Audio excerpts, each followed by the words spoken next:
수가 있죠. 그리고 오늘 우리가 저희들이 읽은 이 본문의 말씀은 이제 앞에서는 사람과 하나님과 사람과의 관계의 모습을 보여주고 있다면 이제는 사람과 사람의 관계의 모습을 보여주고 있는 겁니다. 그런데 성경의 말씀을 보시니까 이렇게 사람과 사람의 관계를 보여주는 최초의 사건, 그리고 그 장소가 어디였는가 보니까 바로 가정이었다라는 것이죠. 이 가정이 인간 사회의 인간과 인간의 관계에 있어서 최초의 관계인 것입니다. 그러니까 지금 저희들이 살아가는 세상도 마찬가지 아닙니까? 이 가정의 관계를 통해서 그 관계가 확장되어서 세상이 만들어지는 거예요. 그렇지 않습니까? 그렇기 때문에 이 세상이 건강하기 위해서, 사회가 건강하기 위해서는 사실 가정이 건강해야 합니다. 이런 부분들은 사회만이 아니라 사실은 교회도 마찬가지라고 생각할 수가 있을 거예요. 그러니까 교회의 가장 작은 단위의 공동체가 어딜까?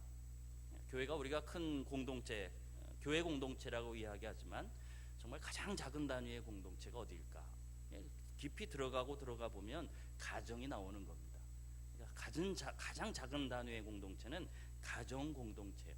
이 가정 공동체가 하나님께서 계획하시고 하나님께 주신 믿음 안에서 어떻게 성장하고 어떻게 서가느냐에 따라서 사실은 교회 공동체의 모습도 더 든든해질 수 있다라는 것을 우리는 알 수가 있는 것이죠.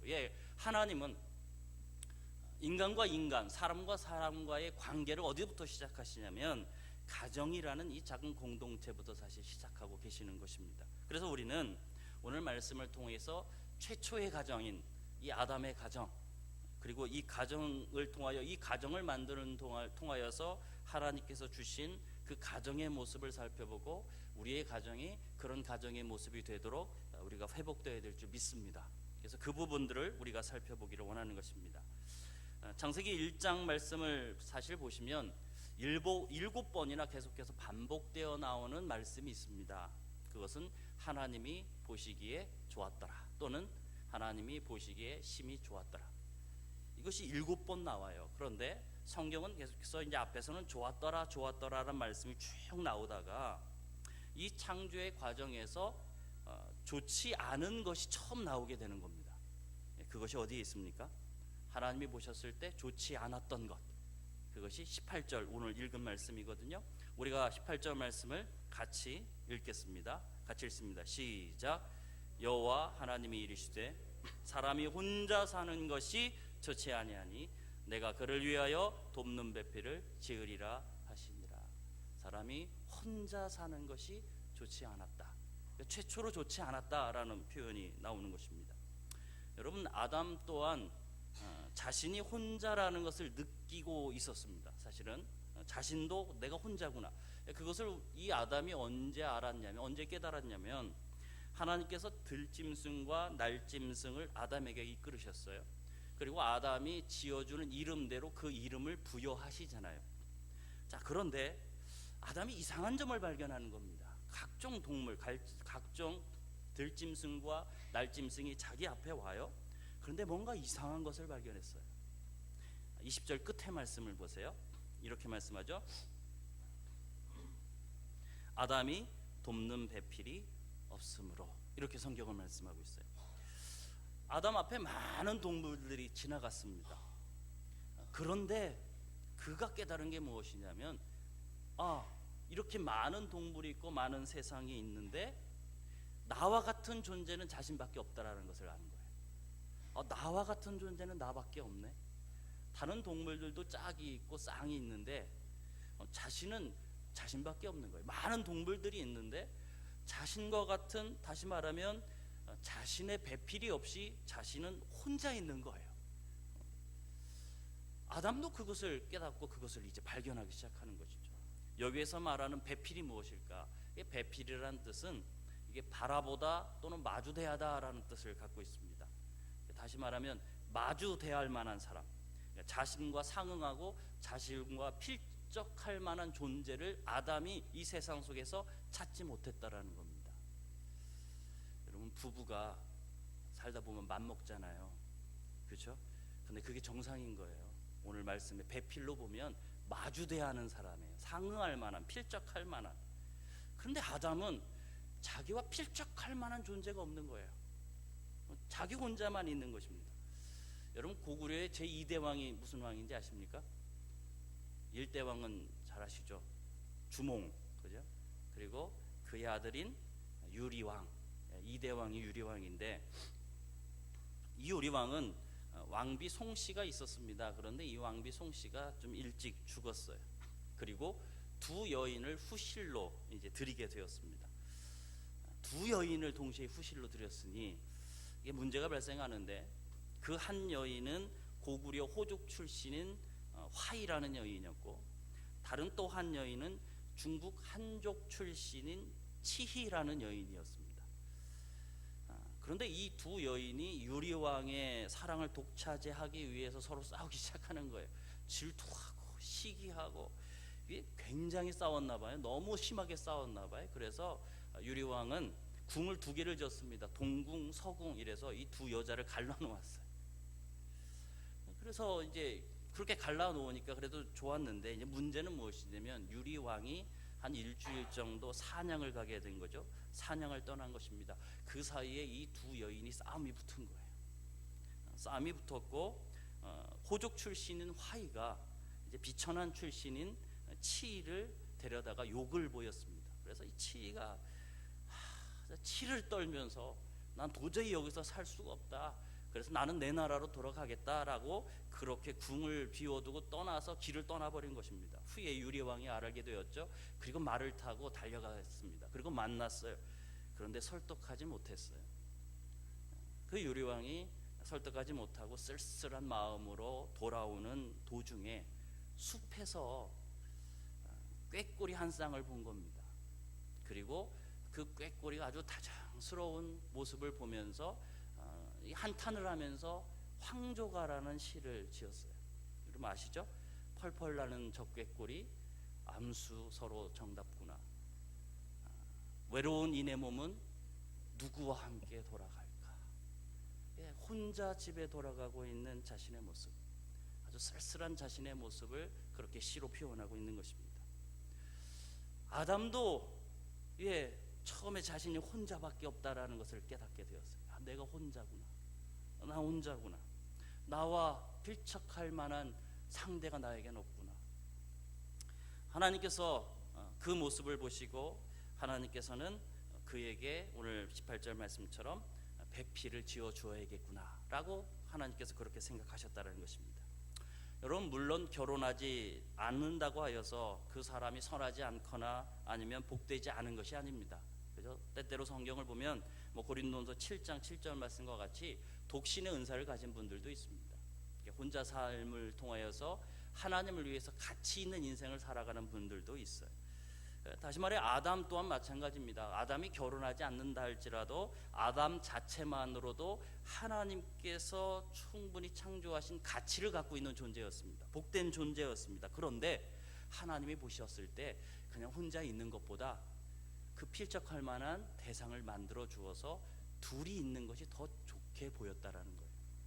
그리고 그렇게 되었을 때에 아담의 인생과 아담의 삶에 있어서 더 행복한 삶이 될 수 있을 것이라고 하나님께서는 알고 계셨다라는 것입니다. 그래서 이 아담에게 더 좋은 삶을 베풀어 주기 위해서 사실은 배필을 아담에게 만들어 주시는 것이죠. 오늘 성경은 돕는 배필이라고 말씀하셨어요. 돕는 배필. 이게 돕는다라는 말이 무엇이냐면 이게 호위한다 또는 더한다라는 말을 갖고가 있습니다. 사람은 혼자가 아니라 누군가 돕는 사람이 내 옆에 있을 때 우리가 더 탁월한 삶을 살아갈 수 있지 않습니까? 나 혼자 살아가는 것보다는 내 옆에서 누군가 나를 도와준다면 우리는 더 탁월한 삶을 살아갈 수가 있는 거예요. 그래서 하나님께서는 아담에게 이게 가족이라는 선물을 주심을 통해서 이 아담이 조금 더 나은 삶을 살아가기를 원하신 거예요. 조금 더 행복한 삶을 살아가기를 원하셨던 것입니다. 여러분에게 한번 물어보고 싶습니다. 여러분은 완전한 상태로 결혼하셨습니까? 완전해서 결혼하셨습니까?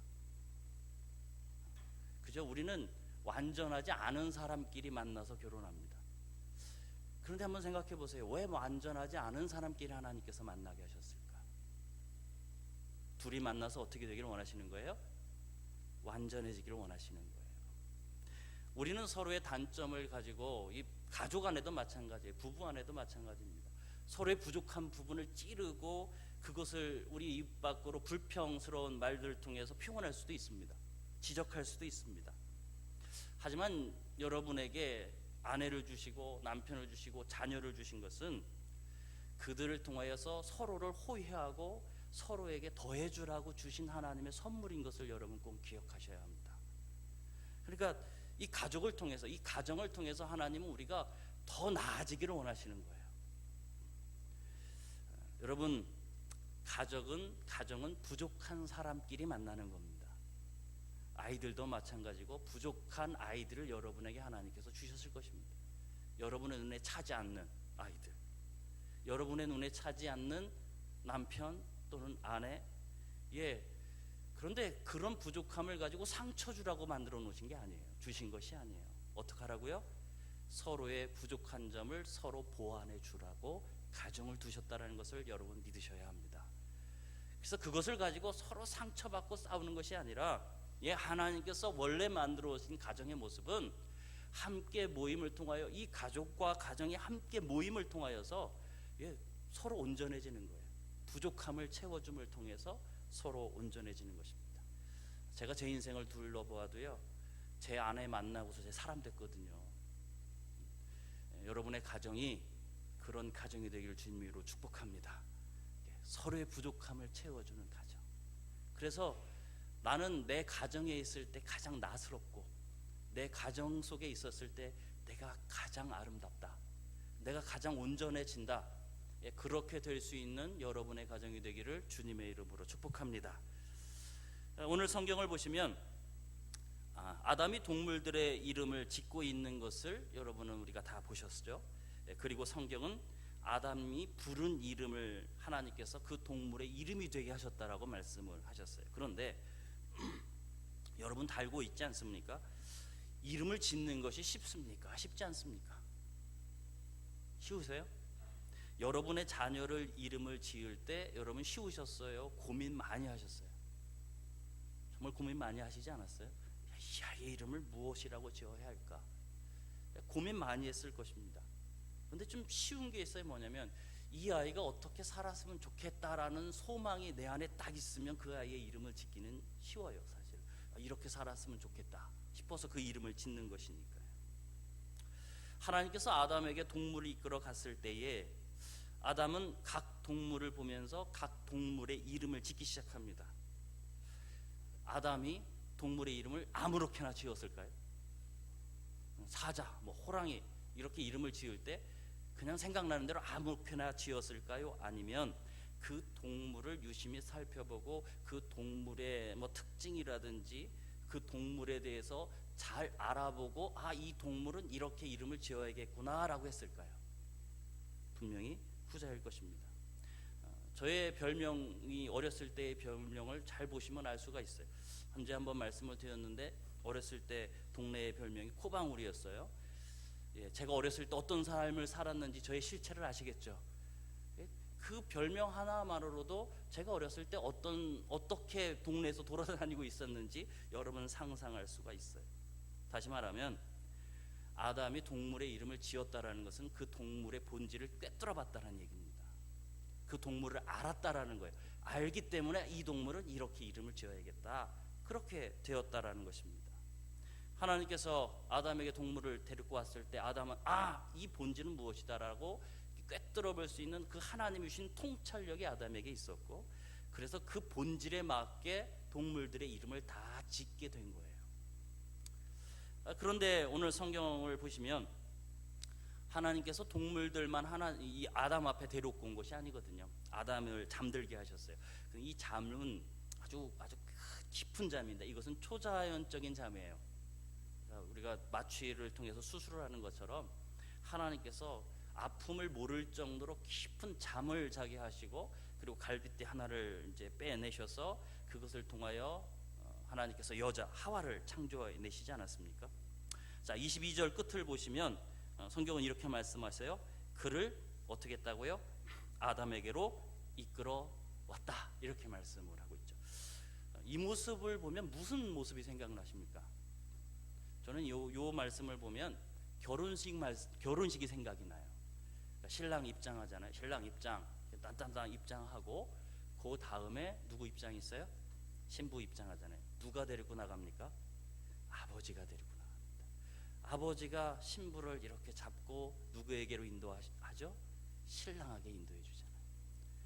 하나님이 하와를 창조하시고 이 하와를 이끄셔서 신랑인 아담에게 가고 있는 거예요. 요런 그 신랑 입장, 신부 입장 요것을 생각하면 제가 딱 생각날 때가 있거든요. 언제가 생각나겠어요? 제가 결혼식 할 때, 그죠? 제가 신랑 입장을 했습니다.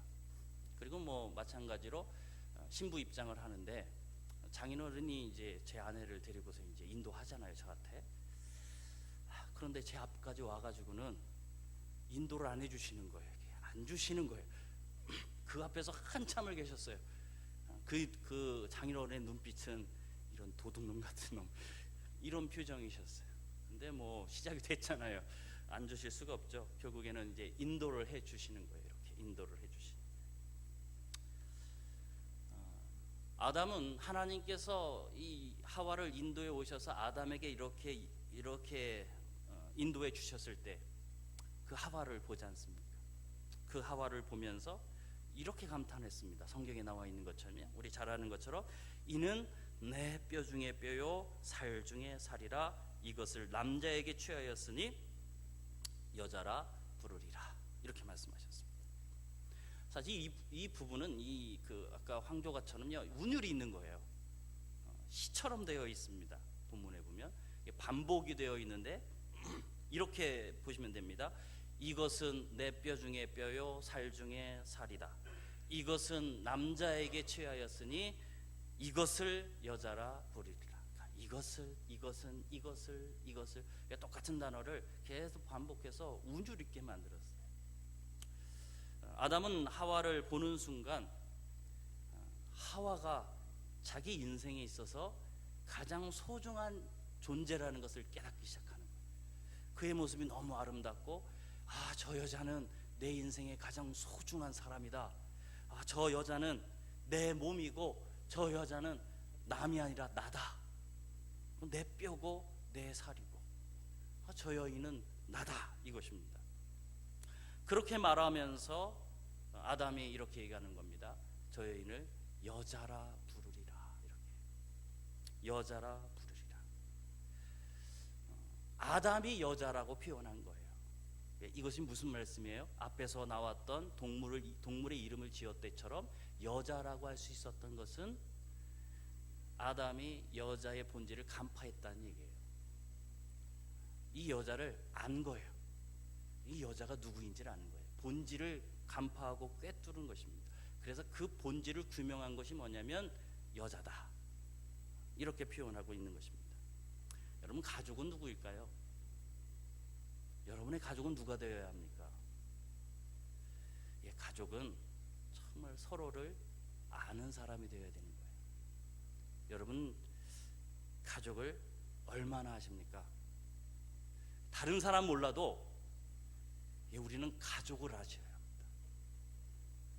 나와 함께 사는 남편, 나와 함께 있는 아내가 누구인지, 어떤 사람인지, 여러분 그 본질을 꿰뚫어 보실 수 있어야 되는 거예요. 여러분의 자녀를 꿰뚫어 보실 수 있어야 합니다. 그게 가족입니다. 그럴 때 섬길 수 있지 않겠습니까? 그럴 때 가족을 이해할 수 있지 않겠습니까? 제 아이는 둘이 있는데 큰 아이는 예체능에 능해요. 작은 아이는 책 보는 걸 좋아합니다. 예체능 그렇게 뭐 소질은 좀 있는 것 같은데 잘 표현을 못 하더라고요. 달리기도 잘 못하고 체육도 좀 어리버리하고 그래요. 그런데 한번 생각해 보세요. 그냥 예체능을 좋아하는 아이에게 너는 평생 무조건 공부만 해, 그런다면 그 아이의 인생이 행복해질까요? 만약에 둘째 아이에게 너는 예체능 좀 해라 그래서 그걸 억지로 시킨다면 그 아이가 어떻게 하겠습니까? 절망하지 않겠어요? 자기는 해도 안 되는데, 잘 안 되는데. 다시 말하면 우리는 가족을 꿰뚫어 볼 수 있어야 돼요. 이 사람은 어떤 사람이고, 무슨 사람이고, 어떤 아픔이 있고, 여러분 그것을 알고 계십니까? 그래서 가족은 무엇입니까? 나를 꿰뚫어 보는 사람이 있는 것. 그래서 내가 편한 곳, 나를 이해해 줄 사람이 있는 곳, 나를 알고 있는 사람이 있는 곳. 여러분, 여러분의 가정이 그런 가정 되기를 축복합니다. 잘 모르신다면 오늘부터 공부하셔야 돼요. 남편이 누구인지 공부하셔야 하고, 오늘부터 아내가 누구인지 공부하셔야 돼요. 오늘부터 자녀가 누구인지 공부해야 하고, 자녀들은 도대체 내 부모는 누구일까 여러분 공부하셔야 합니다. 우리는 서로 다 다르잖아요. 기질도 다르고 취미도 다르고 생각도 다릅니다. 그런데 그 다름을 공부하셔야 된다라고요. 그리고 아셔야 하고 이해할 수 있어야 합니다. 가족은 그렇게 서로를 알고 서로를 이해하는 그런 아주 작은 천국과 같은 공동체임을 믿으시기 바랍니다. 여러분의 가정이 그런 가정이 되기를 주님의 이름으로 축복합니다. 요즘 젊은이들이 결혼을 하고 싶지만 결혼을 잘 하지 못해요. 걱정이 많습니다. 그죠? 여러분, 2016년에 결혼하는 사람들의 평균 결혼 비용이 얼마인지 아세요?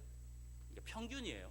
더 많이 하는 사람이 있고 적게 하는 사람이 있겠습니다만, 한 1000명인가를 대상으로 조사를 했는데 평균이 나왔어요. 1000명의 평균이 나왔는데 무려 2억 7,420만 원이 나왔습니다. 한 쌍이 결혼하는데 평균 2억 7,420만 원을 썼어요. 신랑 평균이 1억 7,200여만 원이고요. 신부의 평균이 1억 100여만 원이에요. 이 숫자를 보면 젊은이들이 결혼할 수 있겠어요? 그렇죠? 항목 중에 가장 많은 금액이 든 것이 무엇일까요? 집 얻는 겁니다. 평균 집 얻는데 1억 9천만 원이 들었어요. 평균이에요. 1억 9천만 원. 그러니 아무리 생각해봐도 이 젊은 친구들이 결혼할 수 없는 상황인 거잖아요. 나에게는 그런 돈이 없으니 결혼할 수가 없는, 엄두를 내지 못하는 것입니다. 하지만 사실 그렇다고 결혼 못하는 거 아니거든요. 그렇죠? 왜냐하면 집보다 더 중요한 게 있어요. 이런 환경보다 더 중요한 게 있어요. 작은 집에 살아도 돼요. 월세에 살아도 돼요. 충분히 그런 삶 속에서도 행복할 수 있습니다. 그죠? 결혼에 많은 비용이 든다라는 거, 어떻게 보면 결혼 생활에 있어서 편안함은 줄 수 있습니다. 그런데요, 그 조건이 행복은 가져다 주지 않더라고요. 성경에도 있죠. 궁궐에 살아도 둘이 싸우면 그게 궁궐이겠어요? 지옥이겠어요? 여러분, 우리가 알아야 할 것은 이것입니다. 결혼은 한 집에 사는 거 아닙니다. 결혼은 한 몸이 되는 것입니다. 믿으십니까? 안 믿으세요? 그래도 집 크면 좋죠. 예, 좋죠. 좋은데 집 크지 않아도 행복하게 살 수 있다란 말이에요. 결혼은 집에 사는 게 아니에요. 결혼은 한 집에 살아서 결혼이 아니고 한 몸이 되었기 때문에 결혼인 것입니다. 24절 말씀을 우리가 읽었으면 좋겠습니다. 24절 읽습니다. 시작. 이러므로 남자가 그 아내와 합하여 둘이 한 몸을 이룰지로다. 여러분, 정말 결혼은 한 집에 사는 것이 핵심이 아닙니다. 같이 사는 것이 핵심이 아닙니다. 어디에 살든지 괜찮습니다. 뭐 텐트 치고 살아도 괜찮습니다. 그곳에서 이 둘이 한 몸이 될 수 있다면, 다시 말하면 하나가 될 수 있다면, 둘이 연합할 수 있다면, 그러면 어디에 살아도 행복합니다.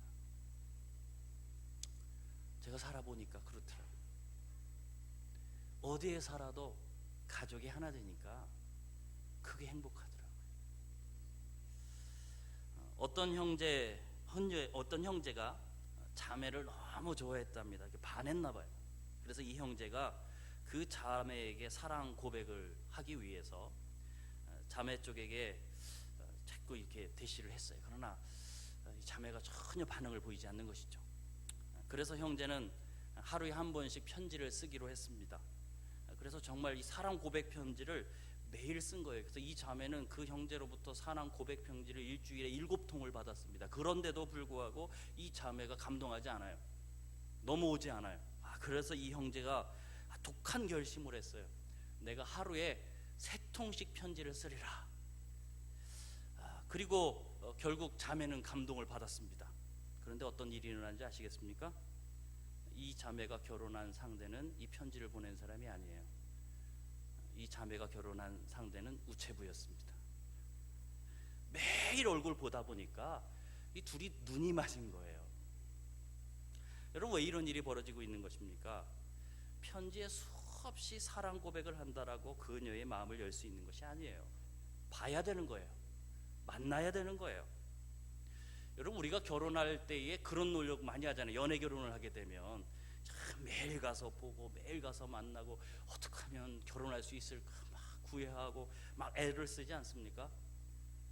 그리고 나서 결혼하면요, 잡은 고기 신경 쓰지 않는다고 서로 대면하는 것도 잘 하지 않고 서로 만나는 것도 잘 하지 않고 그냥 한 집에 살지만 실제적으로 만나지 않아요. 다른 삶을 살아가지 않습니까? 그건 한 몸이 되는 게 아닙니다. 결혼 이후에도 노력하셔야 돼요. 계속 만나는 노력하셔야 되고 계속 대화하는 노력하셔야 되고, 그렇지 않겠습니까? 그렇게 서로 계속해서 만날 때, 그 안에서 계속해서 만날 때 연합이 되는 거예요. 하나가 되는 거예요. 한 생각이 되고 함께 살아가는 인생이 되는 것입니다. 가정이라는 것은 가장 가까이 사는 사람들의 모임이잖아요. 가장 가까운 사람들인 거예요. 자, 그런데 마지막 절은 무엇이라고 말씀하고 있습니까? 성경의 마지막 절을 보세요. 가장 가까이 살아요. 그런데 성경은 이렇게 말씀합니다. 25절을 함께 있습니다. 시작. 아담과 그의 아내 두 사람이 벌거벗었으나 부끄러워하지 아니하니라. 이들은 서로 은밀한 것까지 다 보여주고요. 이들은 은밀한 것까지 다 알고 있어요. 그러나 그 은밀한 것을 보여줌을 통해서 부끄럽지는 않아요. 하지만 이런 관계가 언제 깨졌던 것 같습니까? 바로 깨졌잖아요. 3장 넘어가면 죄를 짓고 이 관계가 깨졌어요. 그리고 아담이 앞에서는 내 뼈 중에 뼈요 살 중에 살이라 그래놓고 하나님 앞에서 죄 짓고 뭐라고 했습니까? 저 여자 때문에 그래요. 저 여자 때문에. 그런 소리 많이 들으셨죠? 아내들은 많이 들으셨을 거예요. 이 아담 때부터 시작된 겁니다. 이게 그냥 당연하던 거라고 생각하시면 돼요. 그런데 이 모습은 지금 우리의 모습들을 보여주고 있는 거예요. 깨어진 가정의 모습. 사실 밖에서 보면 단란한 가정 같고 또 교회 안에서 오면 참 행복한 부부 같고 그런 가정 같지만 실제적으로 깊이 들어가 보면 깨어진 가정 참 많습니다. 그렇죠? 쇼윈도 부부가 많아요. 가정이 많아요. 겉으로 볼 때는 그럴듯해 보여요. 좋은 집에 좋은 삶을 살고 좋은 것을 먹는 것 같지만 실제적으로 들어가 보면, 이야기하다 보면 상처들이 많아요. 그래서 마음이 깨어진 관계들이 많아요. 마치 아담과 하와가 죄를 지은 이후에 이렇게 깨어졌던 것처럼 그런 가정들이 많더라는 것입니다. 하지만 지금은 어떻습니까? 우리는 예수 그리스도의 그 은혜를 통해서 이 모든 죄로부터 자유함을 얻었습니다. 다시 말하면 처음에 최초로 만드셨던 그 하나님의 가정의 모습으로 돌아갈 수 있다는 것을 여러분 기억하셔야 돼요. 그러니까 주님 안에서 한 가정이 모인다면 이 최초의 가정의 이 모습을 우리는 회복할 수 있다라고 여러분 믿으시길 바랍니다. 그리고 그렇게 되기 위해서 여러분은 오늘도 노력하셔야 돼요. 여러분, 가정은 가장 가까운 사람들이고 가장 친밀한 사람들입니다. 그래서 가정인 만큼은 가장 솔직한 장소가 될 수 있어요. 나의 치부가 있어요. 나의 부족함이 있어요. 그런 부분들도 내어놓을 수 있는 곳, 그냥 솔직하게 이야기할 수 있는 곳. 사실 내가 이래서 화가 났어. 그것을 이야기할 수 있고 그것을 받아줄 수 있는 것. 그렇게 이야기하는 것이 부끄럽지 않은 것. 자존심 피우지 않아도 되고, 그죠? 나 자신을 포장하지 않아도 나를 이해해 줄 수 있는 것. 여러분, 우리 그런 작은 공동체가 되었으면 좋겠습니다. 여러분, 그런 공동체로, 그런 가정으로 여러분이 회복되었으면 좋겠어요. 그런 가정 된다면 세상에서 치고 힘들고 아프다 할지라도 어디만 오면 회복돼요? 집에만 돌아오면 회복되잖아요. 나의 아픔을 이해해주고 그것을 위해서 기도해주고 그 짐을 함께 져주고, 그래서 집에 와서 가족에게 얘기하면, 이야기하면 거기서 회복이 일어나는 거예요. 그래서 힘을 얻어서 다시 세상에 나가서 살아가고. 여러분, 우리 형제교회의 모든 가정이 그런 가정이 되길 바랍니다. 모든 것을 내어놓지만 부끄럽지 않은 가정, 가장 친밀한 가정, 그런 가정이 되기를 주님의 이름으로 축복합니다. 그거 하기 위해서 어떻게 하셔야 되겠어요? 주님 안에서 자꾸 만나셔야 돼요. 그래서 5월 한 달 동안 가정예배 세우기 캠페인을 하는 거 아니겠습니까? 처음에는 어려울 것입니다. 왜냐하면 안 해본 것 하니까. 그러나 주님 안에서 우리가 자꾸 말씀 안에서 모이고 말씀 안에서 기도하고, 그러면서 솔직하게 이야기하면서 그것을 위해서 함께 손잡고 눈물 흘려 기도하고 아파하고 보듬어주고, 그죠? 그런 짐들을 함께 져준다면 우리의 가정이 믿음의 가정, 그리고 아름다운 가정, 주님께서 최초에, 하나님께서 최초에 만드셨던 이런 가정의 모습 회복할 줄 믿습니다. 우리에게 그런 은혜가 있기를 주님의 이름으로 축원합니다. 함께 기도드리겠습니다. 살아계신 주님, 오늘 우리가 최초의 가정의 모습을 보았습니다. 주님께서 계획하셨던, 아버지께서 계획하셨던 가정의 모습은 여기 창세기 2장에 있습니다. 그리고 오늘 우리는 그 가정의 모습을 회복할 수 있습니다. 하나님, 그것을 위해서 우리 가정들이 깨어 일어날 수 있도록 인도하여 주시옵소서. 정말 하나님께서 정말 아름답다라고 칭찬해 주시고, 정말 하나님께서 믿음을 부어 주실 수 있는 그런 아름다운 가정이 되도록 하여 주시옵소서. 예수님의 이름으로 기도합니다. 아멘. 우리 자리에서 일어나셔서 찬송가 559장을 함께 찬양 드리겠습니다.